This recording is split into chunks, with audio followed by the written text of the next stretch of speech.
As a business consultant here at the Small Business Development Center, we're here to help support and walk alongside our entrepreneurs. Sometimes they need a lot more support to lift them up, and sometimes they just need a cheerleader. And we're here to do both. We provide information, we provide resources, and ultimately we provide the support that they're looking for to help know that they're going in the right direction and that they will find success. It's so important for entrepreneurs to have someone in their corner because there's going to be a lot of challenges in entrepreneurship in general, especially when it comes to navigating through licenses, permitting. How do you attract your target audience? You need someone that's going to be able to provide you with that guidance and support.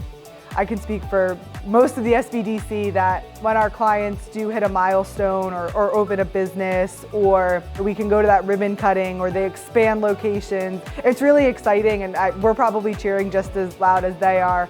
So I think that vote of confidence in knowing that not only is someone rooting for you, but they also kind of have the resources to back you up in that, I think really important for the clients to know and to have that support.